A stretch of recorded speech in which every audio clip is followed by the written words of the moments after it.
Assalamualaikum warahmatullahi wabarakatuh. Perkenalkan, saya Rizky Handayani dengan NPM 2311031120, mahasiswa Universitas Lampung, Fakultas Ekonomi dan Bisnis, program studi S1 Akuntansi. Pada kesempatan kali ini, saya akan menjelaskan mengenai transfer antar perusahaan aset tidak lancar yang merupakan mata kuliah akuntansi keuangan lanjutan yang diampu oleh Ibu Niken Kusumawardani, SEMSC AK CA. Oke, yang pertama yaitu gambaran umum mengenai entitas konsolidasi. Entitas konsolidasi adalah agregasi dari sejumlah perusahaan yang berbeda. Laporan keuangan yang disusun oleh masing-masing afiliasi dikonsolidasi menjadi satu laporan keuangan yang menyajikan posisi keuangan dan hasil operasi dari seluruh entitas ekonomi seakan-akan merupakan perusahaan tunggal. Eliminasi transfer perusahaan. Dalam laporan keuangan konsolidasi, semua transfer antar perusahaan harus dieliminasi agar laporan mencerminkan satu entitas ekonomi. PSAK 4 menyebutkan saldo antar perusahaan, transaksi pembelian, penjualan, serta pengeluaran atau beban sebagai contoh yang harus dieliminasi.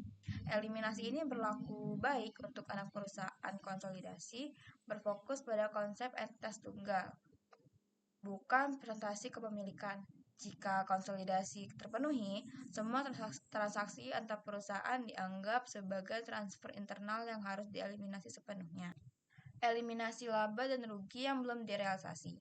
Laba dari penjualan antar perusahaan belum dianggap terrealisasi dalam konsolidasi hingga dijual ke pihak eksternal.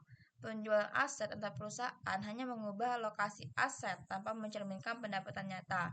Pelaporan transaksi konsolidasi bergantung pada apakah transaksi terjadi di dalam atau luar entitas konsolidasi. Oke, kemudian transfer jasa antar perusahaan. Perusahaan berhubungan istimewa sering membeli jasa antar perusahaan seperti konsultasi, rekayasa, pemasaran, dan pemeliharaan. Pembeli mencatat sebagai beban, sedangkan penjual mencatatnya sebagai pendapatan. Dalam laporan konsolidasi, transaksi ini harus dieliminasi. Eliminasi dilakukan dengan asumsi bahwa jasa tersebut menguntungkan periode berjalan, sehingga laba antar perusahaan dianggap telah terrealisasi saat transfer. Oleh karena itu, tidak diperlukan ayat jurnal eliminasi di periode berikutnya. Nah, saat terjadi transfer aset tak lancar, penyesuaian dalam laporan keuangan konsolidasi diperlukan selama aset tersebut masih dimiliki oleh perusahaan pembeli. Nah, pada transfer aset berupa tanah, jika tanah ditransfer antar perusahaan pada nilai buku, tidak perlu dieliminasi, khusus karena tidak ada keuntungan atau kerugian dicatat oleh penjual. Dengan demikian, dalam konsolidasi, laba dan aset tetap dinyatakan secara tepat. Namun, jika tanah yang ditransfer dengan nilai lebih tinggi atau lebih rendah dari nilai buku, perlakuan khusus diperlukan. Keuntungan atau kerugian yang dicatat oleh penjual harus dieliminasi karena tanah masih berada dalam entitas konsolidasi. Keuntungan atau kerugian baru dapat diakui dalam laporan keuangan konsolidasi setelah tanah dijual ke pihak eksternal. Alokasi eliminasi laba yang belum direalisasi. Ada dua istilah, yaitu downstream sale dan upstream sale. Atau kalau downstream sale itu penjualan dari induk ke anak, sedangkan upstream sale itu penjualan dari anak ke induk. Downstream sale memberi keuntungan atau kerugian penuh kepada induk, sedangkan upstream sale menjadi hak pemegang saham anak. Jika anak dimiliki penuh, keuntungan sepenuhnya dimiliki oleh induk. Jika tidak, keuntungan upstream sale dibagi dengan pemegang saham minoritas. Secara khusus, keuntungan atau kerugian antar perusahaan yang belum direalisasi dieliminasi dengan cara berikut, yaitu arus ke bawah, penjualan dari perusahaan induk ke anak perusahaan, eliminasinya dilakukan terhadap kepemilikan mayoritas. Kemudian arus ke atas, penjualan dari anak perusahaan ke perusahaan induk. anak perusahaan dimiliki penuh, eliminasi dilakukan terhadap kepemilikan mayoritas. Anak perusahaan dimiliki mayoritas, eliminasinya dilakukan secara proporsional terhadap kepemilikan mayoritas dan kepemilikan mayoritas. Pendapat kepemilikan minoritas. Laba yang dialokasikan kepada kepemilikan minoritas merupakan bagian yang proporsional dari kepemilikan minoritas atas laba yang direalisasikan oleh anak perusahaan dalam transaksi dengan pihak eksternal dari entitas konsolidasi. Laba yang dialokasikan kepada kepemilikan minoritas dalam contoh arus ke bawah dihitung sebagai berikut. Laba bersih PT Akasia misalnya 60 juta rupiah. Nah, bagian proporsional kepemilikan minoritasnya itu 25%. Jadi dikali menjadi hasilnya laba bersih dari PT Akasia itu 15 juta. Laba yang dialokasikan kepada kepemilikan minoritas dalam contoh arus kas ke atas dihitung misalnya laba bersih PT Akasia itu kan 60 juta. Nah, dikurangi dengan keuntungan yang belum direalisasi penjualan aset arus ke atas itu 10 juta. Laba bersih yang direalisasiin sama PT Akasia itu 50 juta dan bagian proporsionalnya tadi 25%. Jadi hasilnya laba dialokasikan ke kepemilikan minoritas itu 12.500.000. Penjualan arus ke bawah. Kita asumsikan untuk contoh PT Induk dan PT Anak yang telah digunakan sebelumnya. Yang pertama, PT Induk membeli 80% saham PT Anak pada tanggal 31 Desember 2000 dengan nilai buku saham sebesar 240 juta. 2. Pada tanggal 1 Juli 2001, PT Induk menjual tanah ke PT Anak seharga 35 juta rupiah. PT Induk semula membeli tanah tersebut pada tanggal 1 Januari 2001 seharga 20 juta. PT Anak masih memiliki tanah tersebut selama tahun 2001 dan tahun-tahun berikutnya. Yang ketiga, selama tahun 2001, PT Induk melaporkan laba terpisah sebesar 155 juta yang terdiri atas laba dari operasi reguler sebesar 140 juta dan keuntungan penjualan tanah sebesar 15 juta.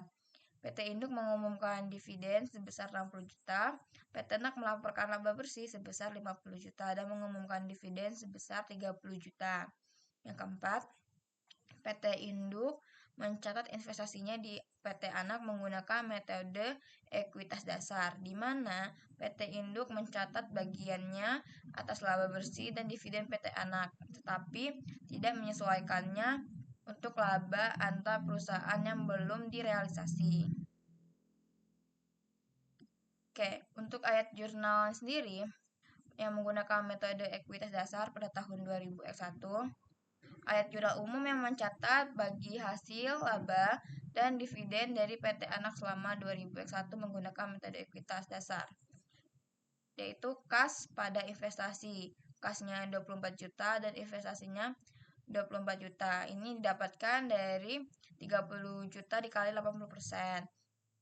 Kemudian mencatat pendapatan dari anak perusahaan, itu jurnalnya investasi pada saham PT Anak pada pendapatan dari anak perusahaan investasinya sebesar 40 juta, pendapatan dari anak perusahaan 40 juta. Itu hasilnya dari 50 juta dikali 80%.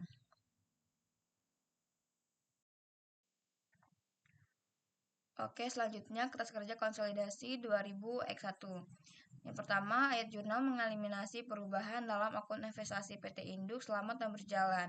Laba dari PT Anak yang diakui PT Induk di ayat jurnal sebelumnya dan bagian PT Induk atas dividen pada PT Anak yang diakui di ayat jurnal yang sebelumnya lagi. Kedua, ayat jurnal selanjutnya mengalokasikan bagian laba PT Anak ke pemegang saham minoritas sebesar 50 juta rupiah dikali 20% dan mengeliminasi bagian mereka di atas dividen PT Anak. Yang ketiga, ayat jurnal Yang terakhir, mengeliminasi saldo investasi awal PT Induk dan jumlah ekuitas pemegang saham PT Anak pada awal periode, sehingga memunculkan kepemilikan minoritas pada awal periode. Satu tambahan jurnal yang diperlukan untuk mengeliminasi keuntungan belum direalisasi dari penjualan tanah antar perusahaan, yaitu keuntungan penjualan tanah sebesar 15 juta pada tanah 15 juta rupiah. Ini untuk mengeliminasi keuntungan yang belum direalisasi dari penjualan tanah arus ke bawah. Eliminasi laba belum direalisasi setelah tahun pertama. Pada periode timbulnya laba belum direalisasi dari penjualan antar perusahaan, ayat jurnal eliminasi dalam kertas kerja digunakan dalam proses konsolidasi untuk menghilangkan pengaruh keuntungan atau kerugian yang dicatat oleh penjual dan menyesuaikan jumlah aset yang dilaporkan menjadi harga semula yang dibayarkan oleh afiliasi penjual. Tiap periode setelahnya, selama aset tersebut masih dimiliki oleh afiliasi pembeli, saldo aset yang dilaporkan dan klaim pemegang saham dari afiliasi tersebut, penjual harus disesuaikan untuk menghilangkan pengaruh dari keuntungan atau kerugian yang belum direalisasi. Laba dari periode yang akan datang tidak akan terpengaruh. Untuk jurnalnya, saldo laba pada 1 Januari sebesar 15 juta pada tanah 15 juta. Jurnal ini mengeliminasi keuntungan belum mencatat keuntungan belum direalisasi dari penjualan tanah arus ke bawah periode sebelumnya. Ayat jurnal tersebut mengurangi saldo laba awal periode dan saldo tanah yang dilaporkan untuk mengeluarkan keuntungan antar perusahaan yang belum direalisasi. Keuntungan antar perusahaan yang belum direalisasi dieliminasi dari saldo tanah yang dilaporkan dan secara proporsional dari kepemilikan minoritas dengan ayat jurnal saldo laba pada tanggal 1 Januari sebesar 12 juta, kepemilikan minoritas sebesar 3 juta, pada tanah sebesar 15 juta. Nah, jurnal ini mengeliminasi keuntungan belum direalisasi dari penjualan tanah atau perusahaan dan menyesuaikan kepemilikan minoritas secara proporsional. Lepasan aset di kemudian hari. Keuntungan antar perusahaan yang belum direalisasi dari penjualan aset dianggap sebagai realisasi pada saat aset tersebut dijual kembali ke pihak eksternal. Untuk tujuan konsolidasi, keuntungan atau kerugian yang diakui oleh afiliasi yang menjual ke pihak eksternal harus disesuaikan dengan keuntungan atau kerugian antar perusahaan yang belum direalisasi. Meskipun laba yang dilaporkan oleh penjual dari penjualan eksternal didasarkan pada biaya perolehan afiliasi tersebut, keuntungan atau kerugian yang dilaporkan oleh entitas konsolidasi didasarkan pada biaya perolehan aset dari entitas konsolidasi. Biaya perolehan ini adalah biaya yang terjadi ketika afiliasi membeli aset tersebut semula dari pihak luar. Transfer aset berupa aset disusutkan. Laba antar perusahaan yang belum direalisasi dari aset yang disusutkan atau diamortisasi dianggap akan direalisasi secara bertahap selama sisa umur ekonomis aset tersebut bersamaan dengan penggunanya oleh afiliasi pembeli dalam menghasilkan pendapatan dari pihak non-afiliasi. Pengaruhnya, bagian dari keuntungan atau kerugian yang belum direalisasi menjadi terrealisasi setiap periode seiring dengan manfaat yang diperoleh dari aset tersebut dan berkurangnya potensi jasa yang dimilikinya. Penjualan arus ke bawah, contohnya kita asumsikan bahwa PT Induk menjual peralatan PT Anak pada tanggal 31 Desember 2001 seharga 7 juta. Biaya perolehan peralatan oleh PT Induk sebesar 9 juta saat dibeli pada tanggal 31 Desember 2000 W8, yaitu 3 tahun sebelum 31 Desember 2001. Peralatan tersebut telah disusutkan menggunakan metode garis lurus dengan umur ekonomis 10 tahun tanpa nilai sisa. Nilai buku peralatan sesaat sebelum penjualan oleh PT Induk dihitung sebagai berikut. Biaya perolehan awal induk itu 9 juta. Akumulasi penyusutan per 31 Desember. Penyusutan tahunan 9 juta disusutin jadi 10 tahun jadi 900.000, jumlah tahunnya ada 3, jadi 3 tahun, jadi dikali 3 tahun, jadi akumulasi penyusutannya itu 2.700.000 rupiah. Nilai buku per 31 Desember 2001 9 juta dikurang 2.700.000 sama dengan 6.300.000. Keuntungan yang diakui oleh PT Induk dari penjualan peralatan tetap perusahaan jurnalnya harga jual peralatan sebesar 7 juta pada nilai buku peralatan 6.300.000 dan keuntungan dari penjualan peralatan sejumlah 700.000. Ayat jurnal perusahaan terpisah pada tahun 2001, PT Anak mencatat pembelian peralatan sebesar biaya perolehannya, yaitu peralatan pada kas sebesar 7 juta. PT Induk mencatat beban penyusutan tahun 2001 atas peralatan yang dijual dengan Kemudian PT Induk mencatat beban penyusutan tahun 2001 atas peralatan yang dijual dengan jurnal beban penyusutan pada akumulasi penyusutan sebesar 900.000. PT Induk juga mencatat penjualan peralatan dengan jurnalnya kas 7 juta, akumulasi penyusutan 2.700.000 pada peralatan dan keuntungan dari penjualan peralatan. Kemudian PT Induk juga mencatat ayat jurnal metode ekuitas untuk mengakui bagian atas laba dan dividen PT Anak tahun 2001 dengan jurnal kas pada investasi saham PT Anak yang didapat dari 30 juta dikali 80%.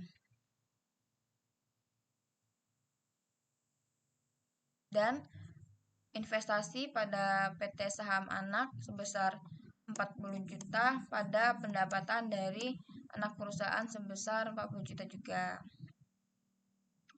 Kertas kerja konsolidasi 2001, 3 ayat jurnal eliminasi pertama adalah ayat jurnal yang biasa untuk 1. Mengeliminasi pendapatan dan dividen dari PT Anak yang diakui oleh PT Induk serta perubahan akun investasi untuk tahun berjalan. 2. Mengalokasikan pendapatan ke pemilikan minoritas. 3. Mengeliminasi akun ekuitas pemegang saham PT Anak dan akun investasi pada awal tahun. Ini ada tabel tentang periode penjualan antar perusahaan, penjualan peralatan arus ke bawah. Kemudian untuk tahun 2000X2 ayat jurnal perusahaan dicatat beban penyusutan untuk tahun 2000X2 dengan jurnal beban penyusutan pada akumulasi penyusutan sebesar 1 juta. Jumlah penyusutan tersebut lebih tinggi 100.000 dibandingkan penyusutan yang akan dicatat tiap tahun oleh PT Induk yang masih memiliki peralatan tersebut. Selanjutnya, PT Induk mencatat dividen dari PT Anak sebesar 32 juta dengan jurnal kas pada investasi pada saham PT Anak dan mencatat pendapatan metode ekuitas dengan perhitungan 74 juta dikali 80% dengan jurnal investasi pada saham PT Anak pada pendapatan dari anak perusahaan. Akun investasi pada pembukuan PT Induk akan tampak sebagai sesuai dengan gambar. Ayat jurnal E33 mengalokasikan kepemilikan minoritas penuh 20% dari laba yang dilaporkan PT Anak sebesar 74 juta karena laba tersebut belum direalisasi terdapat dalam pembukuan induk perusahaan. Selain ayat jurnal nama tersebut, ayat jurnal E35 diperlukan untuk mengeliminasi pengaruh dan transaksi perusahaan tahun 2001 pada tahun 2000X2. Ini gambaran kertas kerja konsolidasi periode berikutnya. Setelah penjualan antar perusahaan, penjualan peralatan arus ke bawah. Perubahan estimasi umur aset setelah transfer. Pada saat aset disusutkan, ditransfer antar perusahaan, perubahan estimasi sisa umur ekonomis dapat terjadi. Jika terjadi perubahan estimasi sisa umur, aset disusutkan pada saat transfer perusahaan, maka perlakuannya sama seperti jika perubahan tersebut terjadi pada saat aset tersebut masih terdapat pada pembukuan afiliasi yang mentransfer sisa masa manfaat yang baru digunakan sebagai dasar penyusutan, baik untuk afiliasi pembeli maupun untuk tujuan penyusunan laporan keuangan konsolidasi. Penjualan arus ke atas, perlakuan laba belum direalisasi dari penjualan antar perusahaan arus ke atas sama dengan perlakuan untuk penjualan arus ke bawah, kecuali laba belum direalisasi dan pengakuan realisasi berikutnya harus dialokasikan antara kepemilikan mayoritas dan minoritas. Transfer aset sebelum akhir tahun. Pada kasus transfer aset antar perusahaan yang terjadi selama periode berjalan dan bukan pada akhir periode, sebagian dari keuntungan atau kerugian antar perusahaan dianggap direalisasi pada periode transfer. Jika hal ini terjadi, maka hitungan eliminasi keras kerja pada akhir tahun tersebut harus memasukkan pengaruh beban penyusutan dan akumulasi penyusutan. Jumlah penyusutan ini sama dengan selisih antara penyusutan yang dicatat oleh pembeli dan penyusutan yang harusnya dicatat oleh penjual untuk periode yang dimulai di saat perusahaan melakukan penjualan.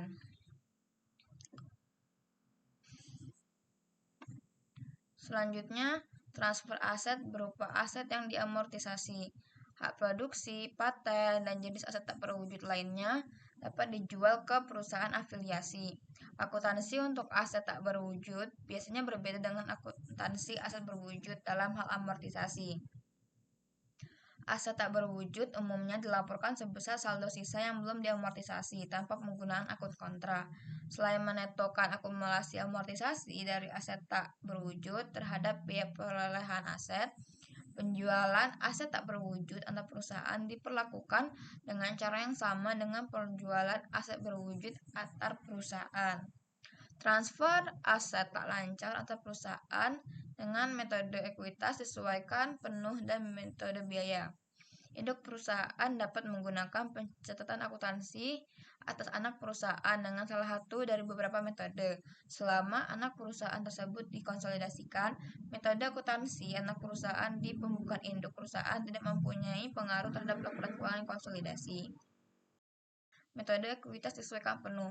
Suatu perusahaan yang memilih untuk mencatat investasinya menggunakan metode ekuitas disesuaikan penuh untuk mencatat bagian proporsional dari laba dan dividen anak perusahaan. Selain itu, bagian investor dari laba antar perusahaan dari transaksi antar perusahaan dihilangkan dari laba induk perusahaan pada periode penjualan antar perusahaan dengan mengurangi akun investasi dan laba yang diakui dari investi. Pada saat laba antar perusahaan kemudian hari direalisasi, investor meningkatkan akun investasi dan laba yang diakui oleh investi. Dengan penyesuaian ini, laba bersih induk perusahaan akan sama dengan laba bersih konsolidasi. Yang terakhir, metode biaya. Apabila menggunakan metode biaya untuk akuntansi investasi pada anak perusahaan, induk perusahaan mencatat dividen yang diterima dari anak perusahaan selama periode berjalan sebagai pendapatan. Dalam metode ini tidak ada jurnal yang dibuat untuk mencatat bagian induk perusahaan atas laba anak perusahaan yang tidak didistribusikan, amortisasi diferensial, atau menghilangkan laba antar perusahaan yang belum direalisasi. Mungkin itu saja yang bisa saya sampaikan. Apabila salah kata, saya mohon maaf. Saya akhiri. Wassalamualaikum warahmatullahi wabarakatuh.